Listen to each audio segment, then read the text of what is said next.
The great hall of Ebonvale had never felt so cold.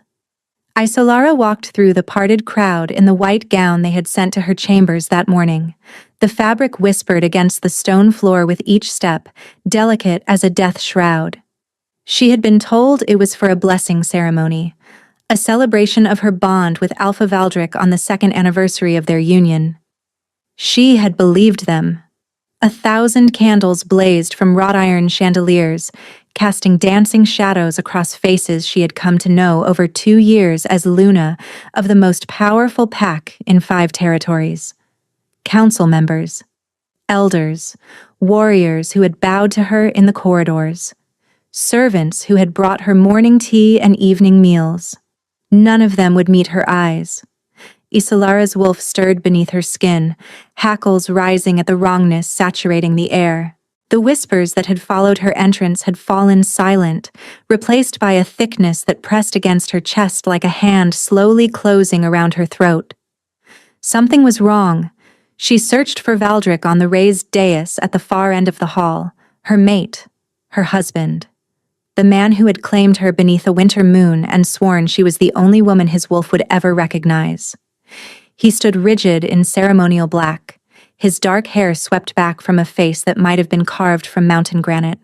Those steel-gray eyes that had once softened when they found hers across a crowded room now stared at a fixed point above her head. He would not look at her.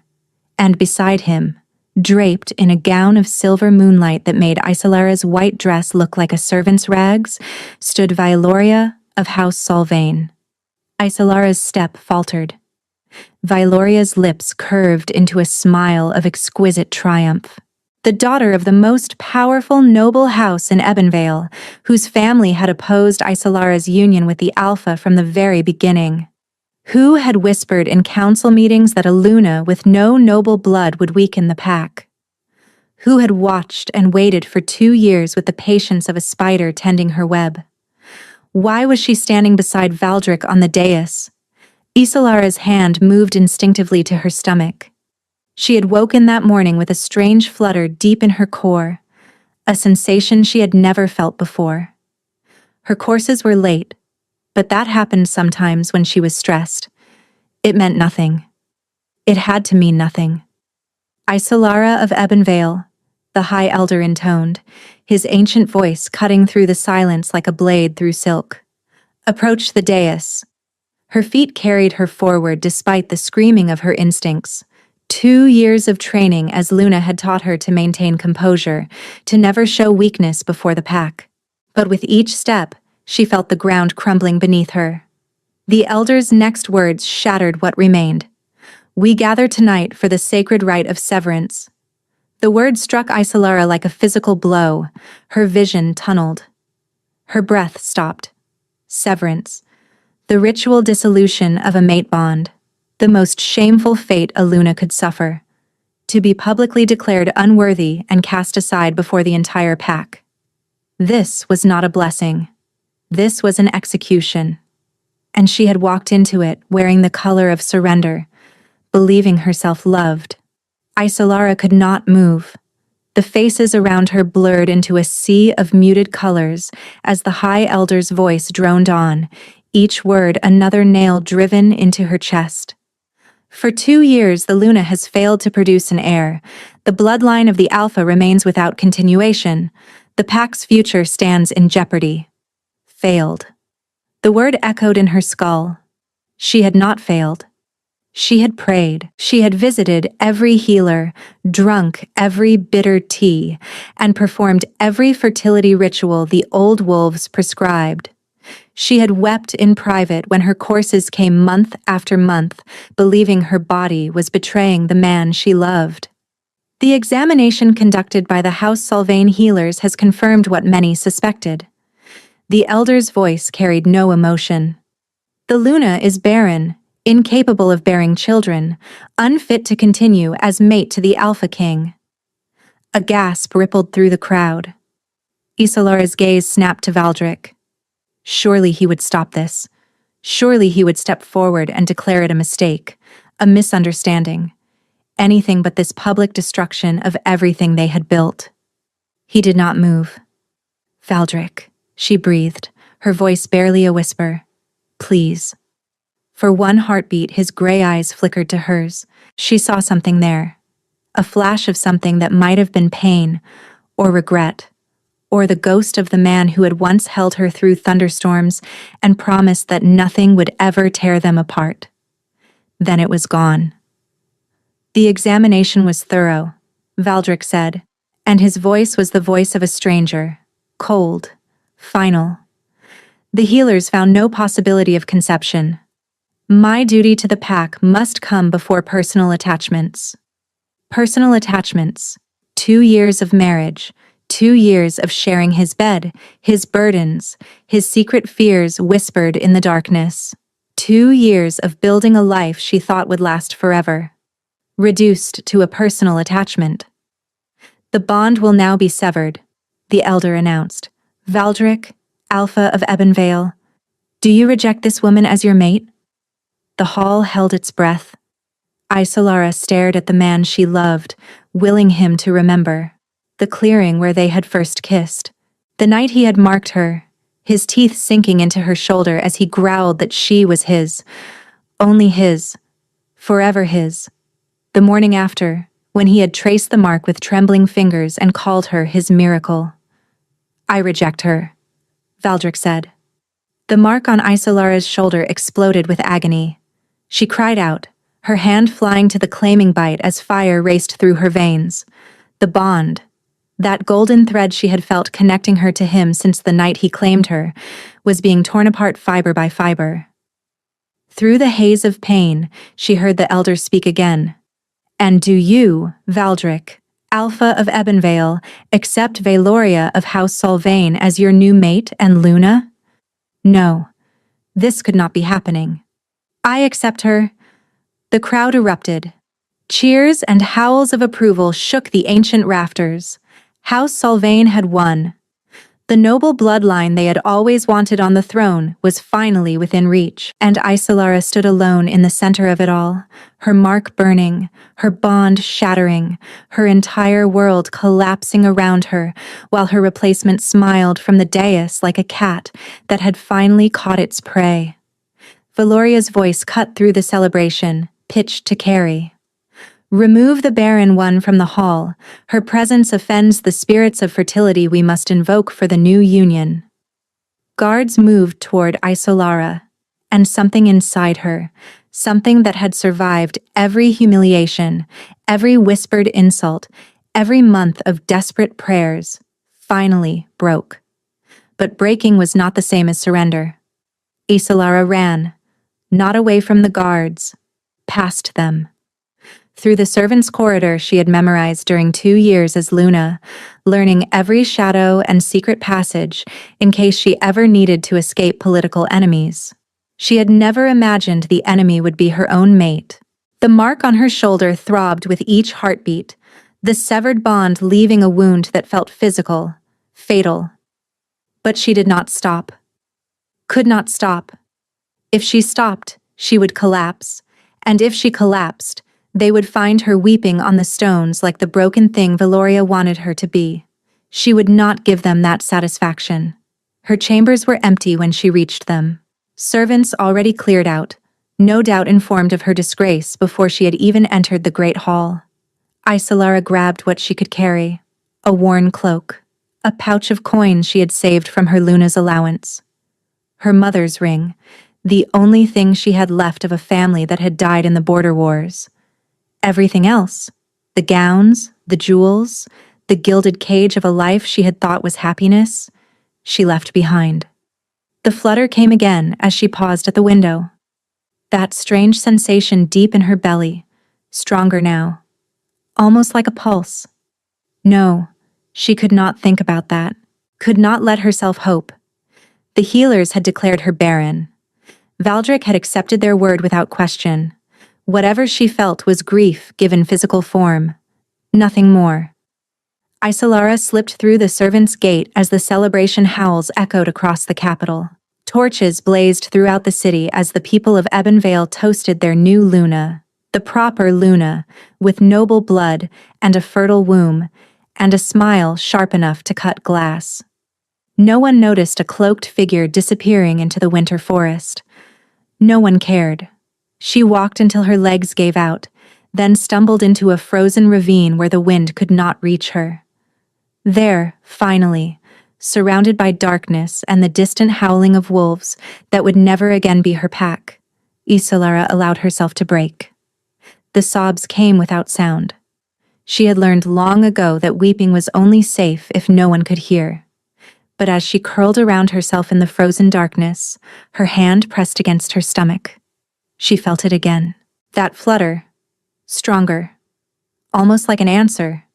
And hundreds of miles away, in the great hall of Ebonvale, Valdric stood beside his new Luna with a goblet of ceremonial wine in his hand, and felt something tear through his chest like a blade. He gasped, the goblet slipping from his fingers. "My love?" Valoria's voice was honey over poison. "Is something wrong?" Everything was wrong. But when Valdric tried to remember why, tried to grasp the feeling that clawed at the edges of his consciousness, he found only fog. And in the shadows of his mind, something that had been caged for months howled with grief. 5 years. Isolara had counted every one of them in sleepless nights, in first steps and first words, in the slow healing of a wound that would never fully close. The village of Thornhallow existed on no official map. Nestled in the mist-shrouded valleys beyond the Greymarch Mountains, it was a haven for those who wished to disappear. Exiles, refugees, wolves without packs. The kind of place where questions were considered rude, and the past was a door best left closed. It was here that Isolara had rebuilt herself from ashes. "Mama, Kaelin won't share the honey cakes." The voice belonged to Seraphine, who stood in the doorway of their small cottage with her arms crossed and her silver-gray eyes alight with 4-year-old indignation. She had her father's coloring, that dark hair, those storm cloud eyes, but her spirit was entirely her own. "I caught the bee that made the honey," Kaelin countered from behind her, his voice carrying the measured logic he applied to everything. Where his sister was fire, he was calculation. 2 sides of the same coin, twins. The healers of House Solvane had declared Isolara barren, incapable of bearing children. 3 months after her exile, she had given birth to 2. "Split them evenly," Isolara called from her workbench, where she was grinding dried moon petal into powder. "Or neither of you gets any." Grumbling negotiation ensued. A moment later, peace was restored, at least temporarily. Isolara allowed herself a small smile as she returned to her work. She had become the village healer, a role that earned her enough coin for food and clothing, and the small comforts that made their cottage feel like home. It was a quiet life, a safe life, a life built on the ruins of everything she had lost. The mark on her shoulder twinged. Isolara's hand paused over the mortar. 5 years. And the claiming bite still had not fully faded. It should have vanished within months of the severance. Every teaching said so. Instead, it remained as a pale scar that ached when storms approached and burned when she dreamed of gray eyes and broken promises. She tried not to think about what that meant. A low rumble came from the shadows beneath the window. "Easy," Isolara murmured. The darkness shifted, and 2 eyes opened within it. Eyes that glowed like molten amber, ancient and knowing. The creature that emerged was neither fully wolf nor fully shadow, but something between. Something that had found Isolara on the worst night of her exile, when she had collapsed in a frozen ravine and prayed for death. The villagers called it a shadow beast, a creature of legend, bonded to no pack, loyal to no alpha. It had chosen her, and it had never left her side since. "Kael is restless," Seraphine observed, appearing at her mother's elbow. The child showed no fear of the creature, never had. From the moment the twins had been born, the shadow beast had watched over them with a devotion that bordered on worship. "Kael is always restless," Kaelin added, joining his sister. "Something's coming," he told me. Isolara's blood chilled. "Told you how?" Kaelin shrugged, his gray eyes distant. The same way he always does, in the quiet place behind my thoughts. The shadow beast's amber gaze met Isolara's, and in that gaze, she saw warning. The traders arrived with the morning fog. Isolara watched them from her window as they set up their wares in the village square. Fabrics, spices, tools, and the currency that mattered most in isolated places. Information. She should stay inside, should keep her head down, and her children close and wait for the strangers to move on. But Cale had been pacing since dawn, and Kaelin had woken screaming from a nightmare he refused to describe.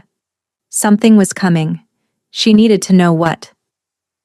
"Stay with Cale," she told the twins. "Do not leave the cottage." The shadow beast curled around her children like a living barrier, its amber eyes promising violence to anything that threatened them. Isolara pulled her worn cloak tight and stepped into the mist. The traders were from the eastern territories. She could tell by their accents, the style of their clothing, the wary way they watched the tree line as if expecting attack. They had traveled far, and they had news to sell. "What word from beyond the mountains?" Isolara asked, keeping her voice casual as she examined a bundle of dried herbs she did not need. The eldest trader, a weathered man with a missing ear, shook his head grimly. "Dark times in Ebenvale, mistress. Dark times indeed." Isolara's heart stuttered. "Ebenvale? The Alpha's pack is crumbling. 5 years now since he took his new Luna, and still no heir. The she-wolf is barren as salt flats, though House Solvane blames everything from curses to poisoned wells." The trader spat. "Meanwhile, the Alpha himself has gone half mad." Isolara forced her expression to remain neutral. "Mad how?" "Wanders the borderlands alone, neglects his duties. His wolf, they say, has been fighting for dominance since the night of his mating ceremony. Some claim they've heard him howling names in his sleep." The trader leaned closer. "And there's worse. He's started searching for someone. A woman. Sent wolves to every corner of the realm, asking questions, hunting for traces." The ground tilted beneath Isolara's feet. "What woman?" "No one knows. Some say a lost sister. Others say a witch who cursed him. But the reward he's offering?" The trader whistled low. 20,000 gold pieces. Enough to buy a territory. 20,000. For 5 years, Isolara had believed Valdric had discarded her without a second thought, had moved on to his noble bride and forgotten the woman he had called Barren. Why would a man who rejected her offer a fortune to find her? "Mama?" The voice came from behind her. Small. Frightened. Isolara spun to find Seraphine standing at the edge of the square, her silver eyes wide with terror. "Seraphine, I told you to stay. Cale made me come." The girl's voice trembled. "He says they're here. The wolves from the bad place. They found us." The trader's face went pale, and from the mist-shrouded tree line, 3 massive wolves emerged with eyes that glowed like dying embers. House Solvane had finally caught her scent. Isolara's body moved before her mind caught up. She swept Seraphine into her arms and ran, her healer's legs carrying her faster than she had moved in years. Behind her, the village erupted into chaos. Screams, snarls, the crash of overturned market stalls. But the Solvane wolves were not attacking the villagers. They were herding them aside, clearing a path. Isolara burst through her cottage door to find Kaelin pressed against Cale's massive flank, his small face pale but determined. "Mama, Cale says we have to run. There's a way through the mountain caves. We cannot outrun them." Isolara set Seraphine down, her mind racing. "Cale, can you hold them?" The shadow beast rose to its full height, and the cottage suddenly felt very small. Darkness rippled around its form like living smoke. When it opened its jaws, the growl that emerged shook dust from the rafters. It could hold them. For a time. "Mama?" Kaelin said quietly. "There's another wolf. Not with the bad ones. He's trying to reach us." Before Isolara could respond, the cottage door exploded inward. But it was not a Solvane wolf who stepped through. The man was tall, gray-haired, with a warrior's build and a face she had never forgotten. Corvain, Valdric's former beta, who had been stripped of his rank the same night Isolara had been cast out. "My Luna." He dropped to one knee, breathing hard. "Thank the spirits I found you first." "I am no one's Luna," Isolara said coldly, "and you have 5 seconds to explain before I let Kale tear out your throat." The shadow beast's growl intensified. The severance was a lie. Corvain's words tumbled out in desperate haste. All of it. The examination, the Barren diagnosis. House Solvane fabricated everything. They drugged Valdric for months before the ceremony, suppressing his wolf, clouding his mind. He never truly rejected you. The bond was never meant to break. The world stopped. "That's impossible," Isolara breathed. "I felt it tear. You felt what they wanted you to feel. Solvane healers are trained in the old arts. Pain manipulation, bond masking. They made you believe the severance was complete while keeping the true bond intact, but dormant." Corvain's eyes were haunted. "They needed you gone, but they could not risk killing you outright. Aluna's death would have driven Valdric's wolf permanently feral, so they broke you with shame instead, confident you would disappear." Isolara's hand flew to her shoulder. The mark that had never faded. "The bond is still alive. Wounded, suppressed, but alive." Corvain rose to his feet. When the drugs finally cleared from Valdric's system, it took 3 years. The first thing he did was howl your name. He has been searching ever since, fighting his own counsel, tearing apart every lie House Solvane built. And when he discovered the truth about the false examination— "What truth?" Corvain's gaze dropped to Kaelin and Seraphine, who stood watching with their father's gray eyes. "The truth that you were never barren at all, that you were already carrying his heirs when they cast you out." The cottage fell silent. Isolara looked at her children, her miracles, born in exile, raised in hiding, never knowing the father who should have held them from their first breath. He knows about the twins? He suspects. The bond tells him something survived, something of his blood. Corvain's voice cracked. "My Luna, Valdric is coming. He is less than a day behind me, but House Solvane knows too. They sent those wolves to kill you before he arrives. They cannot let him find you, cannot let him see the proof of their deception." A howl split the air outside, close, hunting. "How many?" Isolara demanded. "A dozen, trained killers. Valoria herself leads them. 12 wolves against 1 shadow beast, 1 disgraced beta, and a healer with 2 4-year-olds.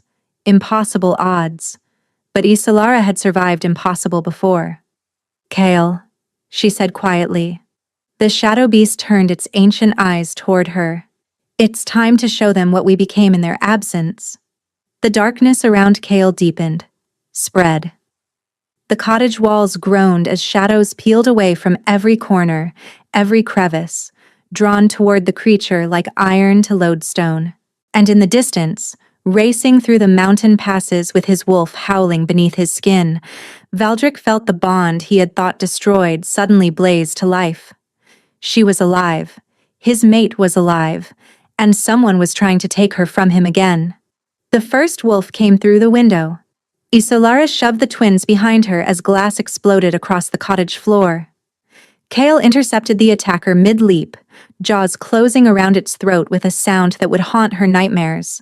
The wolf crumpled, but 2 more were already forcing through the shattered frame. "The back door!" Corvain shouted, shifting into his wolf form, a graying beast still powerful despite his years. He crashed into the attackers, buying seconds they could not afford to waste. Isolara grabbed her children and ran. The village of Thornhallow had become a battlefield. Cottages burned, screams echoed through the mist. The Solvane wolves moved with military precision, cutting off escape routes, driving the villagers toward the center square like sheep. But they were not interested in villagers. Every amber eye turned toward Isolara and her children. "Mama," Kalen said, his voice eerily calm. "Kale says to go left. There's a gap." Isolara did not question it. She veered left, ducking between two burning structures, and found herself in a narrow alley that led toward the forest edge. Freedom, safety, escape. A wolf dropped from the rooftop above, blocking their path. This one was different. Larger, its coat gleaming silver-white, its eyes cold with calculated malice. And when it shifted, the woman who emerged wore a smile that had haunted Isolara's nightmares for 5 years. Valoria. "Did you really think you could hide forever?" The false Luna's voice dripped with poisoned honey. 5 years I've waited for this moment. 5 years of watching my mate waste away, howling for a ghost, while I played the patient wife. "He was never your mate," Isolara said, pushing the twins further behind her. "The bond was a lie. Everything was a lie. Lies build empires, little healer." Valoria's smile widened, "And dead women tell no truths." She lunged. Isolara had no time to react, no time to run. She could only wrap her body around her children and pray that Kale would reach them in time. The impact never came. A roar split the night. Not the shadow beast's rumble, but something rawer, wilder. A sound of pure, devastating fury that shook the ground beneath their feet. A massive black wolf exploded from the mist, slamming into Valoria with force enough to send her crashing through the wall of a nearby cottage. The wolf stood over her fallen form, hackles raised, teeth bared, eyes burning with golden fire that seemed to illuminate the entire alley. Those eyes turned toward Isolara. And even after 5 years, even after everything, she knew them instantly. Valdric. Time fractured into frozen shards. Isolara stared at the wolf who had once been her mate, her husband, her entire world. He was larger than she remembered, or perhaps her memory had softened him.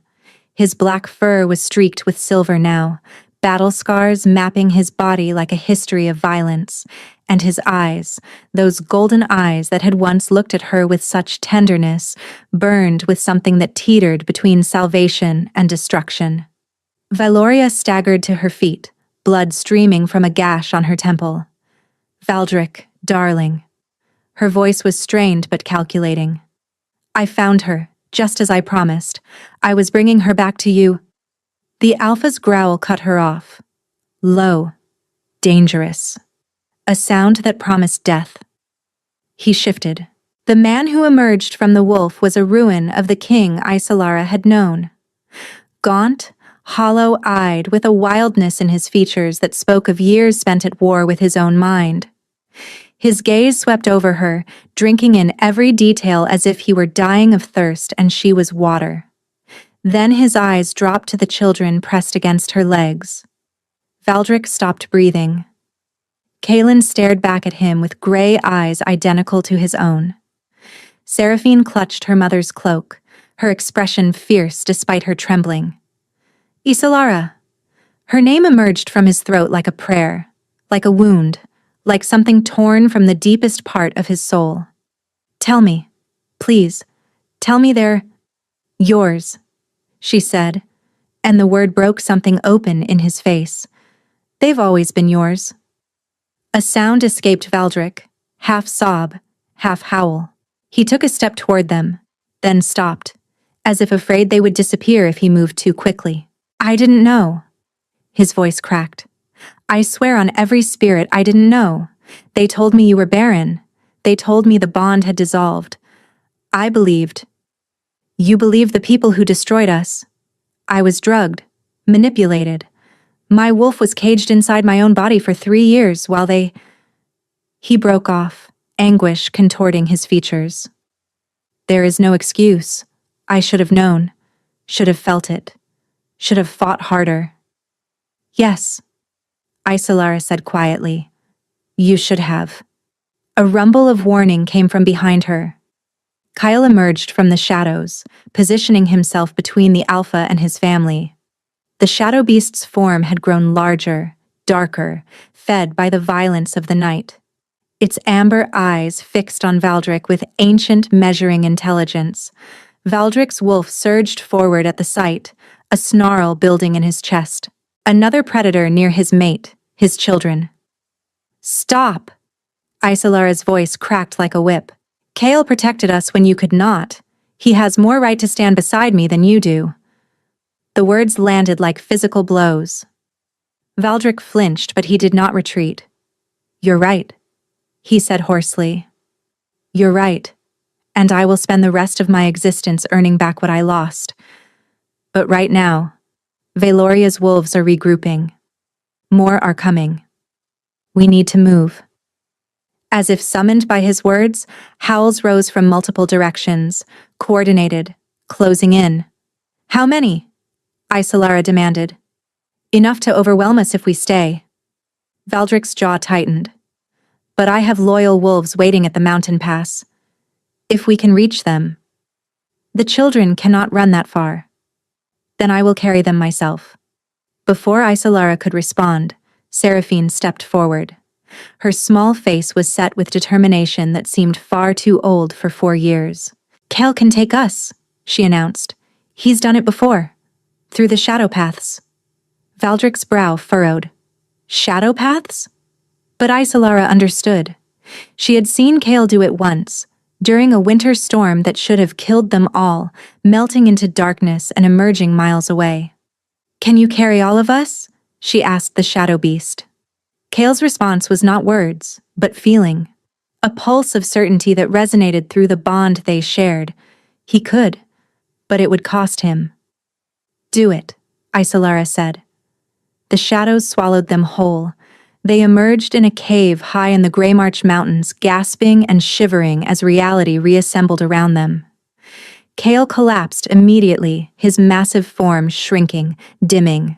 Seraphine and Kaelin ran to him, their small hands pressing against his shadowy fur. "He's weak," Kaelin reported, his gray eyes worried. "He needs to rest." "He saved us." Isolara knelt beside the shadow beast, stroking the darkness that rippled beneath her fingers. "Rest now, old friend. You've done enough." Kale's amber eyes flickered once, then closed. The silence that followed was suffocating. Valdric stood at the cave entrance, his back to them, and every line of his body rigid with tension. Beyond him, the first light of dawn was beginning to paint the sky in shades of rose and gold. "The loyal wolves," Isolara said flatly. "Where are they?" "Coming. Corvain sent word before the attack." Valdric's voice was hollow. "They'll find us by midday." "And until then?" "Until then, we wait." Isolara laughed bitterly. "Wait. That's your plan. The same thing I did for 5 years while you played husband to the woman who orchestrated my destruction." Valdric spun to face her, and she saw tears streaming down his face. "You think I played anything?" The words tore from him like shrapnel. "You think a single day passed when my wolf wasn't screaming inside a cage of drugs and lies? You think I didn't wake every night with your name on my lips, not knowing why, feeling like half my soul had been carved out with a dull blade? You rejected me in front of the entire pack. I was not myself." Valdric's roar echoed off the stone walls. "My mind was a prison. My wolf was silenced. Everything I felt for you was locked away where I couldn't reach it. And when I finally broke free, when the drugs cleared and I remembered everything." His voice shattered. "I ran to your chambers. Do you know what I found? Empty. Your clothes gone, your scent fading, and no one, not a single person, would tell me where you had gone." Isolara's chest heaved. "Because I fled like a wounded animal. Because the man I loved called me Barren and chose another woman while I carried his children in my womb." Valdric made a wounded sound. "I didn't know. Isolara, I swear on my life, I didn't know about the pregnancy. If you had what? Fought harder? Questioned the diagnosis? Trusted your bond with me instead of the word of your enemies?" "Yes." The admission was barely a whisper. "All of that. everything. I failed you in ways I can never undo, and I am not asking for forgiveness I haven't earned. He crossed the cave toward her, stopping only when he was close enough to touch. But I am asking for a chance, to know my children, to prove that the man you loved is still in here, buried under years of manipulation and grief. His hand reached toward her face, trembling, to show you that I never stopped being yours, even when I didn't remember why. Isolara's resolve wavered. 5 years of rage, 5 years of building walls to protect the broken pieces of her heart. 5 years of teaching herself that she needed no one, loved no one, would never again trust anyone with the vulnerable parts of herself. But his eyes, those gray eyes that lived in her children's faces, the eyes she had fallen in love with under a winter moon when he had looked at her like she was the most precious thing in any world. "Mama." Seraphine's small voice broke through the tension. Isolara turned to find both twins watching them with solemn expressions. "Is he really our papa?" Kaylin asked quietly. "The one you cry about when you think we're sleeping?" Isolara's breath caught. Valdric dropped to his knees, bringing himself to the children's level. His hands shook as he reached toward them, stopping just short of contact. "I am," he said hoarsely, "and I am so sorry I wasn't there, that I missed your first steps, your first words, your first everything. But if you'll let me, if your mother will let me, I would like to be there for everything that comes next." Seraphine studied him with her mother's assessing gaze. Then she stepped forward and placed her small hand against his cheek. "You feel sad," she announced, deep down sad. "But there's something else too." Her brow furrowed. "Something that feels like Mama. The bond. Even damaged, even suppressed, the children could sense it." Kaylin moved to stand beside his sister. "Kale says you're not lying. He says your wolf has been crying for a long time." Valdric's composure finally broke. He gathered both children against his chest, great racking sobs shaking his body as he held the family he had never known he had. And Isolara, watching the father of her children weep with joy and grief intertwined, felt the first crack form in the walls around her heart. "I haven't forgiven you," she said quietly. Valdric looked up at her over the twins' heads, his face ravaged but hopeful. "But I am willing to try." He extended one hand toward her, an invitation, not a demand. After a long moment, Isolara took it. The loyal wolves arrived at midday, just as Valdric had promised. 20 warriors who had refused to bow to House Solvain's corruption, led by a fierce she-wolf named Thessaly, who dropped to one knee the moment she saw Isolara. "My Luna," Thessaly said, "we never believed the lies. We have waited 5 years for this day." The words stirred something Isolara had thought long dead. Not just the title, she had abandoned any claim to that the night she fled, but the recognition. The acknowledgement that she had mattered, that her absence had left a wound in people beyond herself. "Rise," she said softly. "We have a long journey ahead." They traveled through the mountain passes, avoiding the main roads where Valoria's wolves would be hunting. Kale had recovered enough to walk, though he stayed close to the twins, his shadowy form a constant guardian. The loyal wolves gave the shadow beast a wide berth, their instincts screaming warnings that their discipline barely contained. "They fear him," Valdric observed, falling into step beside Isolara. "They should. He answers to no pack, no alpha." She paused. "Only to me and the children." "How did you bond with him?" The question carried no accusation, only genuine curiosity. Isolara was quiet for a long moment, watching Seraphine ride on Kale's back, while Kaylin walked alongside, one hand buried in shadow fur. "I was dying," she finally said.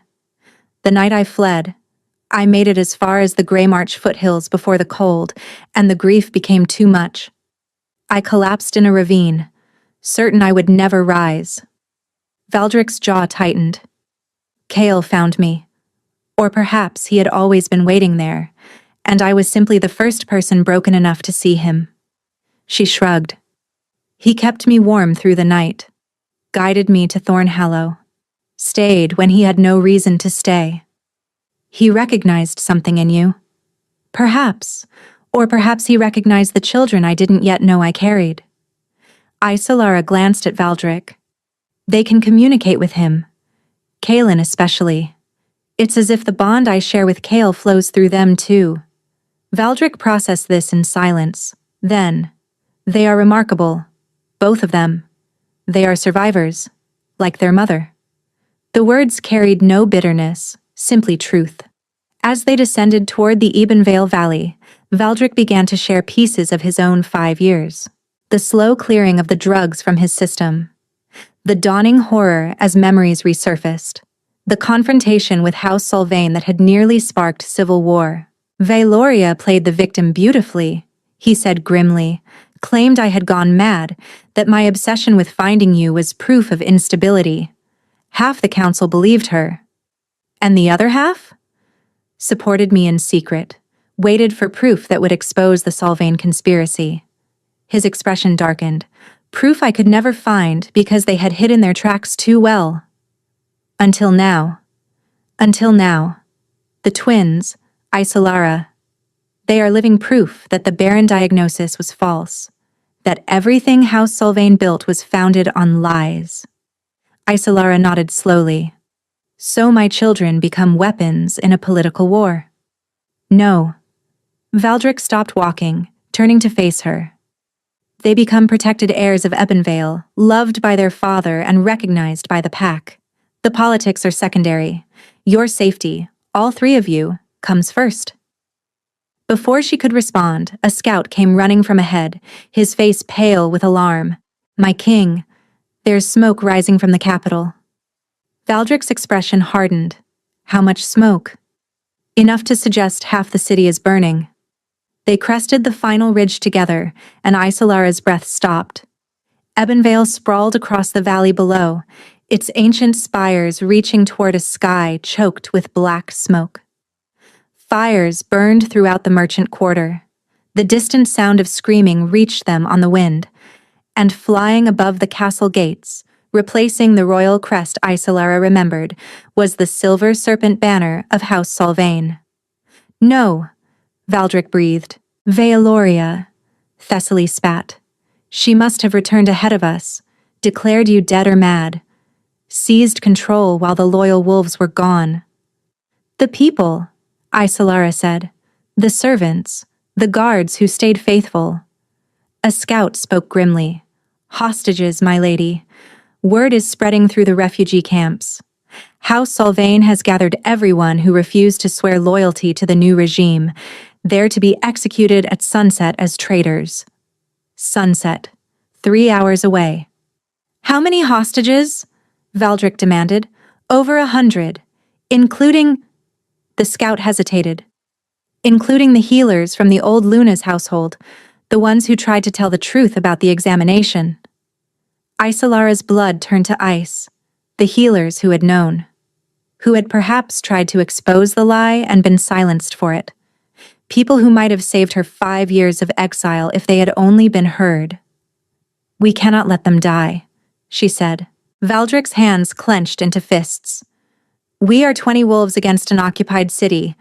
Valoria will have hundreds of fighters loyal to House Solvain. Then we find another way in? Kael's rumble drew everyone's attention. The shadow beast had risen to his full height, amber eyes fixed on the burning city below. And in Solara's mind, she felt his offer. The shadow paths. One more time. Absolutely not. Valdric's voice was iron. You are not going into that city alone. I won't be alone. Kael can take me directly into the castle, past the walls, past the guards, straight to wherever they're holding the hostages. And then what? You face Valoria and her entire army by yourself? I face her long enough for you to lead the loyal wolves through the main gates. Solara held his gaze steadily. She wants me, Valdric. She's always wanted me. The obstacle between her and legitimacy. If I offer myself as a distraction, you offer yourself as a sacrifice. I offer myself as bait. There's a difference. Valdric grabbed her shoulders, his grip almost painful. I just found you again. After 5 years of believing I had lost everything, my mate, my bond, my sanity, I finally have you back. I cannot watch you walk into a trap. And I cannot watch 100 innocent people die because I was too afraid to act. Isolara placed her hands over his. This is who I am, Valdric. This is who I have always been. The woman who ran was broken by grief and betrayal. The woman standing before you now was forged in exile, and she does not abandon people who need her. Valdric's resolve wavered. She could see it in his eyes, the war between his need to protect her and his recognition of the person she had become. Mama is strong, Kaelin said quietly from beside Kael. Stronger than the bad wolves. Kael knows it. So do I. We'll be okay, Papa. Seraphine's use of the title made Valdric flinch with emotion. Kael will protect her. And will protect Kael. Isolara frowned. You two are staying here with your father. No. Kaelin's gray eyes, Valdric's eyes, met hers with unsettling certainty. We're connected to Kael. If he takes you through the shadows alone, it will break him. But if we go too, we can feed him strength. Keep him whole. The children speak truth, Thessaly said reluctantly. Shadow beasts bond in triads when they can. The three of them together might be able to do what would kill Kael alone. Valdric looked between his children and their mother, his expression agonized. If anything happens to them, then you burn House Solvain to ashes, Isolara finished. But nothing will happen. Not while Kael and I draw breath. She kissed him then, fierce, desperate, a promise and a farewell wrapped together. When she pulled back, his eyes were molten gold, his wolf surging beneath the surface. 1 hour, he growled. Create your distraction, free the hostages, then get out. I will tear down those gates myself if I have to. 1 hour, she agreed. The shadows rose to swallow them. The castle dungeon stank of fear and blood. Isolara materialized from darkness with Kael at her side, and her children clutching her cloak. The shadow beast was diminished, his form flickering, but the twins pressed against him with closed eyes, their small faces tight with concentration, feeding him strength. Just as Kaelin had promised. Mama, Seraphine whispered. There are people crying. That way. Isolara followed her daughter's pointing finger down a torch-lit corridor. The sounds of weeping grew louder as they approached, and beneath it, the harsh laughter of guards. 3 Solvain wolves stood before a massive iron gate, beyond which dozens of prisoners huddled in chains. Healers, servants, guards, everyone who had refused to accept the false Luna's rule. Isolara did not give them time to raise an alarm. Kyle struck from the shadows like black lightning, taking 2 of the guards down before they could shift. The third managed one terrified howl before Isolara's hand closed around his throat. The keys, she said calmly. Now. The prisoners' release took precious minutes. Many were too weak to walk, supporting each other as Isolara directed them toward the servant tunnels that would lead them out of the castle. Go, she commanded. The Alpha's wolves will meet you at the eastern gate. My lady, an elderly healer gasped, grasping her hand. We tried to tell them. 5 years ago, we tried to tell the council that the examination was falsified. But House Solvain? I know. Isolara squeezed the woman's fingers. Justice is coming, but first, you need to survive. Go. The hostages fled. But as the last of them disappeared into the tunnels, a slow clapping echoed through the dungeon. Touching. Truly touching. Valoria emerged from the darkness at the far end of the corridor. She was not alone. A dozen elite Solvain warriors flanked her, their eyes gleaming with bloodlust. I knew you would come for them. The false Luna's smile was a razor's edge. Predictable as always, little healer. You never could resist playing savior. And you never could resist underestimating me. Underestimate you? Valoria laughed. I destroyed you. I took your mate, your home, your identity. For 5 years you were nothing, a ghost story, a cautionary tale. And now you crawl back, thinking what? That you can reclaim what I've built? I don't want anything you've built. Isolara stepped forward, placing herself between Valoria and her children. I want what was stolen. My mate. My pack. My life. Your mate chose me. My mate was poisoned by your family's treachery, and these. Isolara gestured to the twins who stood fierce and unafraid behind her. Are proof that every word you spoke was a lie. Valoria's composure cracked for just a moment as her gaze found the children. Impossible. The examination was falsified. Your own healers admitted it to the council 3 years ago, before your family had them silenced. Isolara's voice carried a cold satisfaction. Did you think no one would ever find out? That your web of lies would hold forever? It doesn't matter. Valoria's expression hardened. Dead women tell no tales, and orphaned bastards have no claim to any throne. She raised her hand, and her warriors surged forward. Time slowed. Isolara felt Kale rise behind her, his weakened form struggling to expand, felt her children's hands gripping her cloak, felt the bond in her shoulder, dormant for so long, suddenly ignite with searing heat. And something inside her answered. Not healing magic. Something older. The power erupted from her chest like golden fire, slamming into the advancing warriors with concussive force. They flew backward, crashing into walls, crumpling to the ground. Isolara stared at her own hands, watching light ripple beneath her skin. What? Mama. Kaylin's voice was filled with wonder. You're like us now. Like us. The twins. The connection to Kale. The bond with Valdric that had never truly broken. 5 years of suppressed grief and rage and love had transformed into something new. Something that had been growing inside her all along, waiting for the moment she was ready to claim it.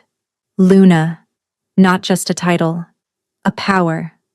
Valoria scrambled backward, genuine fear replacing her arrogance. This isn't possible. You were nobody. Common blood. I was the woman your family deemed worthless. Isolara advanced on her, golden light swirling around her hands.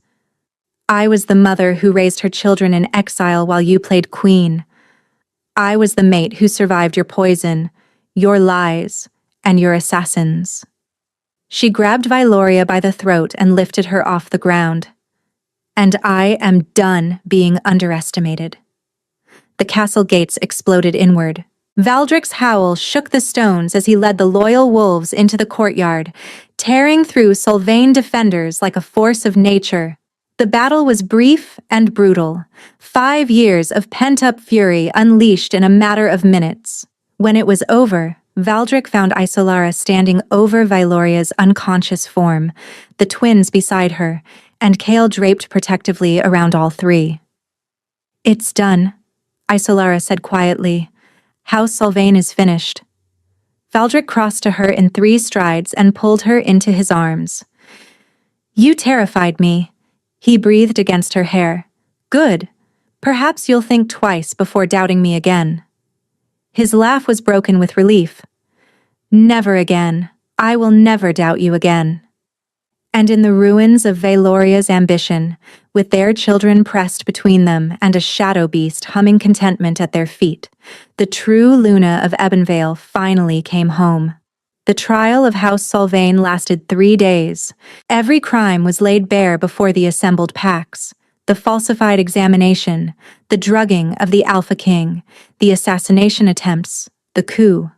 Valoria wept and raged and begged, but the evidence was overwhelming. The Elder Council's verdict was unanimous. Lord Sylvain was executed for treason. Valoria was stripped of her wolf and exiled to the frozen wastelands beyond the northern border, condemned to live as the nothing she had tried to make Isolara. Fitting. Thessaly observed as they watched the disgraced woman being dragged from the great hall. She built her empire on calling you worthless. Now she gets to discover what worthlessness truly feels like. Isolara felt no satisfaction, only exhaustion, and beneath it, the first fragile stirrings of peace. The pack celebrated their true Luna's return with a fervor that overwhelmed her. Wolves who had been strangers 5 years ago wept at her feet, begging forgiveness for not fighting harder against the lies. Servants who remembered her kindness brought gifts for the twins. Warriors pledged their loyalty with a fierceness that left no doubt. But the moment Isolara treasured most came quietly, in the privacy of the royal chambers. Valdric knelt before her with something in his hands, a small box carved from moonwood, ancient and precious. "This belonged to my grandmother," he said hoarsely, "a gift for the Luna she always hoped I would find. I tried to give it to you the night of our first anniversary, but House Sylvain had already begun their campaign. The drugs were clouding my mind. I forgot I even had it until I found it in my chambers 3 years later after I woke up." Isolara opened the box. Inside lay a ring, a band of silver set with a stone that shifted between amber and gold, like captured firelight. "The bond was never broken," Valdric continued, "but it was damaged. Incomplete.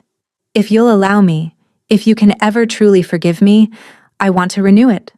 Properly. Before the entire pack, so there can never be any doubt again." Isolara looked at the ring, at the man kneeling before her, at the future stretching out ahead. Complicated, imperfect, but real. "I don't know if I can forgive everything," she said honestly. 5 years is a long time. The wounds go deep. "I know, but I want to try. For the children, for the pack." She paused. "And for myself." She extended her hand. Valdric slid the ring onto her finger with trembling hands, then pressed his lips to her knuckles. The renewal ceremony took place under a full moon, in the same great hall where Isolara had once been shattered. But this time, she stood on the dais beside her mate, her children flanking them. Kale's massive shadow curled protectively around the entire family. When Valdric bared his throat to her, the ultimate gesture of trust from an alpha, Isolara did not hesitate. Her teeth sank into his flesh, and the bond roared to life. It was not the naive, fragile thing they had shared before. This bond was forged in suffering and separation, tempered by grief and strengthened by survival. It was a bond between equals, two people who had walked through fire and chosen to walk the rest of the way together. Valdric's claiming bite followed, marking her shoulder in the exact spot where the old scar had never faded. And as their souls merged through the completed bond, Isolara felt him, truly felt him, for the first time in 5 years. His remorse, endless and genuine. His love, fierce and unwavering. His commitment to spend every remaining day of his existence earning the trust she had offered. The pack howled their joy to the moon. A year passed. Ebonvale healed. The scars of Sylvain treachery faded into history. Trade flourished, alliances strengthened, and the pack thrived under the leadership of an alpha who had learned humility and a Luna who had learned her own strength. Kaelin and Seraphine grew into the roles they were born for, the heir and the spare, though Isolara refused to let anyone call them that. They were simply her children, remarkable and loved, with a shadow beast companion who had become as much a fixture of castle life as the ancient tapestries. And on a warm summer evening, as the sun painted the sky in shades of amber and rose, Isolara stood on the balcony of the royal chambers with Valdric's arms wrapped around her from behind. "I've been thinking," he murmured against her hair. "Dangerous habit." He smiled, and she felt it through the bond, that warmth she had spent 5 years believing she would never experience again. "I was thinking that we should expand the family." Isolara turned in his arms, one eyebrow raised. "You do remember what happened the last time I was pregnant? The exile, the shadow beast?" The near-death experiences? Vividly. His expression softened. But this time, I would be there. For every moment, every craving, every mood swing, every midnight demand for strange foods. You make it sound so appealing. I would hold your hand through the birth. Watch our child take their first breath. Be the father I was denied the chance to be. His voice cracked slightly. If you would give me that gift. Isolara considered him, this man who had hurt her so deeply and worked so hard to heal what was broken. The bond between them pulsed with his hope, his vulnerability, and his absolute devotion. A third child would be chaos, she said. We have a shadow beast. How much worse could it be? Kale would be insufferably smug. He already thinks he's responsible for everything good in our lives. He's not entirely wrong. Isolara laughed, a real laugh, the kind that had taken months to rediscover. Ask me again in the spring, she said, when the twins have settled into their studies, and Kale has stopped trying to adopt every stray wolf that wanders through the territory. Valdrick's smile was radiant with hope. Spring it is. He kissed her then, deep and slow and full of promise, while the sun set over the kingdom they had fought to reclaim.